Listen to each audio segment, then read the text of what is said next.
Oh, alright, time to kick this thing into high gear. Okay, so I know it's been like almost a year since I made the first Kingdom Hearts video, but trust me, I had a good reason. I got lost. Yeah, that's right, I got lost. Really far away from my home, my phone was dead, and there was a pack of bears chasing me. Let's go with that. For those of you who haven't seen my video on the first Kingdom Hearts game, I'll sum it up for you. It's pretty good. Kingdom Hearts 1 is a simplistic game with a metric ton of fan service, coupled with a story that's upbeat but also balances some darker undertones pretty well. It can be pretty hard to ignore some of the cringy stuff, but I'm just so powerful it does not matter. I don't see the simplistic gameplay as a fault, nor do I consider the campy nature of the Disney to be a fault either. My only real issues with the game were the unbalanced nature of the magic system, the unfun item creation, and pretty much everything about the gummy ship needed to change. But for a concept as stupid as Final Fantasy X Disney, what essentially boils down to a shitty fanfiction, you weren't gonna get much better. Yeah, so the next game is the card one. So, we got this game, and it's pretty good. Sold well, lots of appeal, spin-off, card combat, Game Boy Advance. But no gummy ship. Now, when it comes to experiencing the Kingdom Hearts story, I don't think you should skip anything. Maybe except for the mobile game. If you really don't want to play through the DS games, you at least should watch the movie renditions. They're very important to the franchise. Well, but you still get more out of the stories themselves if you experience the gameplay right alongside it. That's not controversial, right? Right. But trust me, you do not want to skip this game. It's way too important. Just don't play it on Proud Mode. I promise this video won't be 40 minutes long. Kingdom Hearts Chain of Memories. What kills me most about this game is how overshadowed everything is by this simple phrase, card-based combat. Because that by itself is not a bad thing. Card games are sick. In fact, I like the idea of this game, a lot actually. It makes sense for a handheld spin-off to be focused on retreading old ground with a new, funky combat system. Dumber things have happened, the problem being that this game is not a spin-off. This game has some pretty cool ideas, some of which are pulled off, most are not. On top of that, though, the story ranks among one of my favorites in the whole franchise. This is a very polarizing game for me. But by being branded as a card-based game, none of that matters because suddenly it is bad. This really pisses me off because it is so unfair to the game as a whole, but at the same time, it is so damn correct. You'll notice that this is in fact not a Game Boy Advance. The game originally released on the Game Boy Advance, however they remade it for the PlayStation 2 a few years later to make it more accessible to the majority of the fanbase. There was some minor content added, certain aspects of the gameplay tweaked, and overall made worse. But I'm all over the place right now, I just need to take a step back. Okay. Kingdom Hearts Chain of Memories is a direct sequel to the original game. It's literally the continuation of the final scene of the original Kingdom Hearts. Sora, Donald, and Goofy are frolicking through a beautiful sunlit field. You know, as you do right after you fight whatever the hell this is. But suddenly, Donald and Goofy are gone and everything's dark and stupid. And you turn around and suddenly there's a castle. Castle Oblivion, a massive, mysterious stronghold that Sora, Donald, and Goofy stumble into after a mysterious voice tempts them in that direction. You're greeted by this freak who teaches the gang that everything in this castle is run by the cards. And suddenly you're in Traverse Town. Wait, what? After you're taught the basics of combat, you're pretty much just thrown off into the game. This opening is short, stupid, and I kinda love it. So they established very early on that the theme of memory is integral to the plot, as the cards that create the worlds you explore are coming from Sora's memories. This is really just a roundabout excuse to reuse level themes from the first game while also tying it into the story of this one. It's kinda smart when you think about it. However, this setup definitely feels like a Game Boy game, so the remake that utilizes Kingdom Hearts 1 assets feels kinda weird. It looks like a big budget RPG, but mechanically it is definitely not. You're immediately clued into how this game is going to be structurally different and far less grand than its predecessor. The whole game, you're going to be in Castle Oblivion. It doesn't matter what's inside or what floor you're on, you're not actually exploring these different worlds. This game lays its cards on the table right in the beginning, keying you into its intentions for a shorter, far different experience. This isn't going to be a save-the-world, planet-hopping adventure, it's a contained story focusing in on a singular event with a smaller group of characters. Alright, sure, why not? There are more to the cards than just being cards, though. They are literally everything in this game. From a story standpoint, they're a physical representation of memories, with the story focusing in on what it means for your memories to be manipulated, what constitutes as a real memory, and what should be held close to you when your mind is all screwed up, what you should truly be fighting for. I love this game's story, as stupid as it is, admittedly. I'm not going to spoil too much of it because you should experience it in some shape or form, but I am going to touch on it a little bit. I love how this game presents its story, because you're just as confused as everyone else is. You're thrown into this ridiculous scenario. You have no idea who these black-robed creeps are, and honestly, they're kind of cool, so you're kind of a little bit interested, maybe? You know what? I really like these people. They share very little about their intentions, and when you finally figure out what their plan for Sora is, it's really screwed up. Naminé is a great character, and her relationship with the rest of the cast is incredibly depressing. Overall, this game is just a sad game. Nobody is happy. People die on screen. Holy shit. I mean, they don't stay dead, but it's Kingdom Hearts, of course they don't. I like how the story focuses in on Sora, sending him through a well-defined character arc, something I feel the first game could have eased into a little bit more. The friendship between the main trio is also pretty well presented here, ironically in the game where they don't technically fight alongside you, not traditionally at least. Oh boy, do I love all of those art-based shenanigans! Massive spoilers incoming, by the way.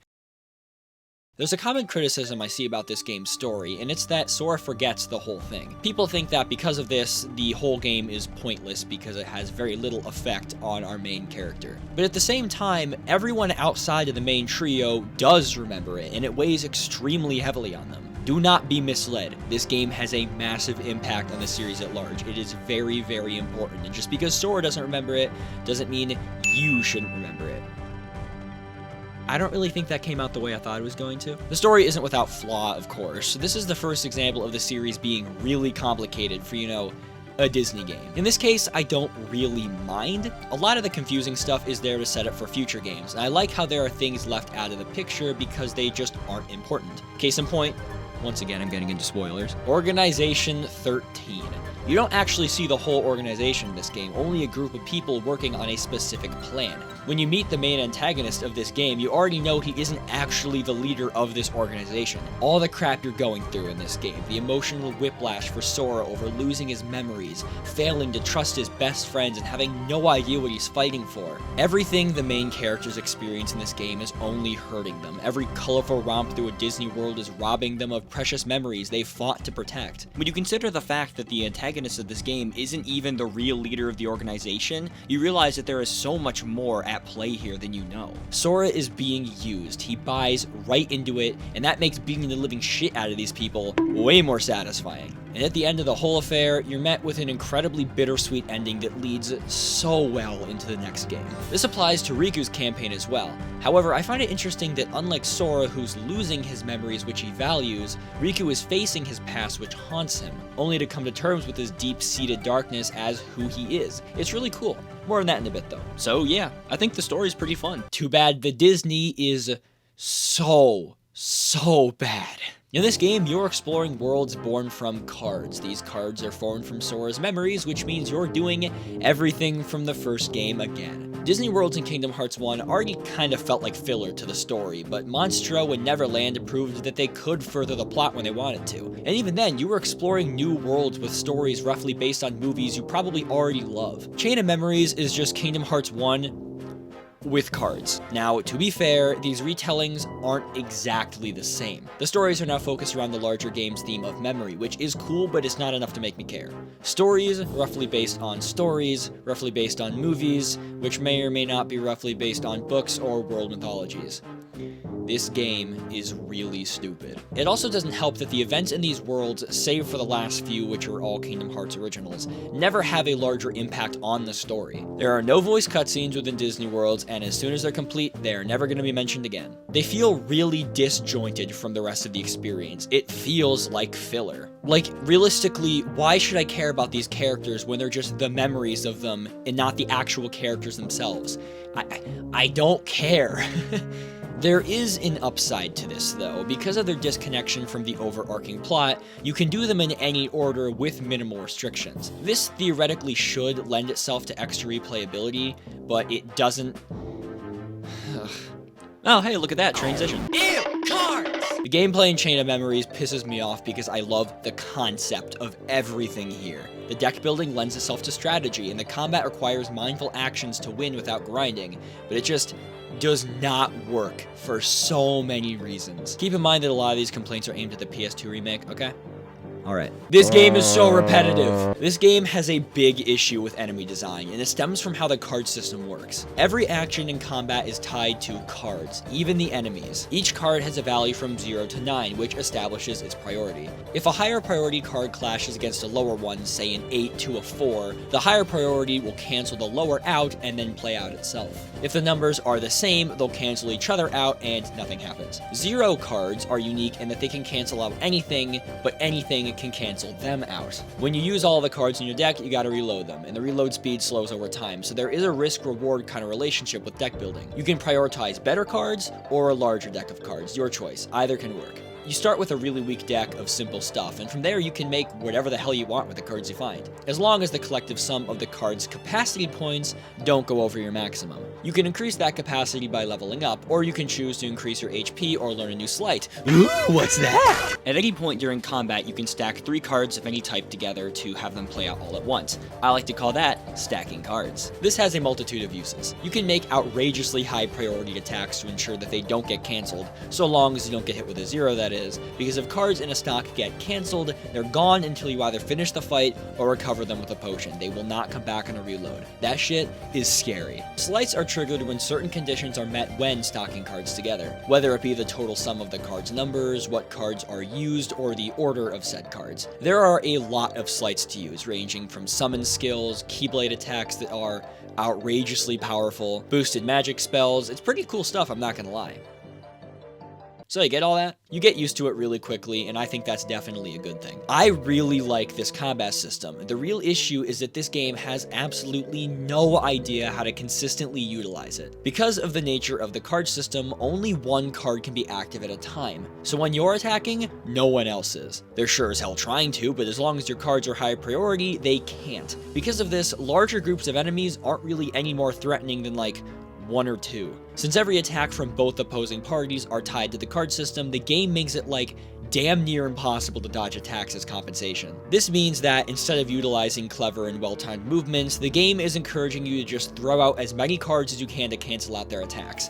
That is not nearly as satisfying. So this game's combat, unfortunately, does not hit the mark. But what does?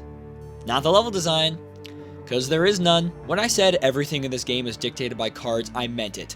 Everything. The story, the combat, and yes, the level design. So the worlds you explore in this game are not preset. The amount of rooms and the way they connect to each other is always going to be the same, but the types of rooms in every world are decided by world cards. There are a ton of world cards. One generates a safe room with a save point. Some have stronger or weaker enemies. Some are big, some are small, some give you really good stuff like sleights and cards. Again, I really like this. It allows you to set your own pace. If you need to grind, toss in a bunch of tough rooms, but if you're confident in your level and deck for the next boss, generate a bunch of easy stuff and breeze right through. There are requirements that need to be met for each door though, like having a certain number or color. A lot of people find this really annoying, and I'm inclined to agree because of its overuse in the second half.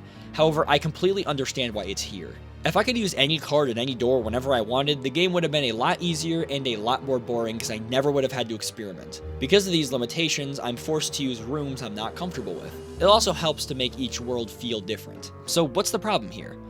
Well, each world is exactly the same. So let's say I want to place a room down that will buff Sora's Keyblade cards. Cool, great, awesome. The problem is that it doesn't matter what world I'm in, that room will be virtually the same thing. Same size, same shape, same thing, every damn time. Worlds are nothing but a fresh coat of paint thrown on rooms you already know how to work through that's already being reused from a previous game. I don't think I need to elaborate on why that's an issue. Despite the strategy that's born from deck building and mindful use of said deck, this game doesn't really put up much of a fight from a minute-to-minute standpoint. Standard encounters in this game are piss easy. The only real problem you're going to run into is that random shit will just fly at you from off screen, and even then you probably couldn't have done much of anything to stop it because you can't dodge. That's the kind of thing that makes me say that this game feels like a handheld game. You wouldn't have a problem managing enemy attack patterns with a pulled-out camera and smaller scale arenas. That's one frustration that is completely exclusive to the remake. You want to hear another one? I said earlier never to play this game on Proud Mode, which is the highest difficulty, and that is for one reason: the boss fights. This game may be a complete pushover most of the time, but the bosses are actually a consistent challenge, in a good way. This combat system feels tailor-made for duels, much like other better card games. So the fights with the organization can be a ton of fun. Can be.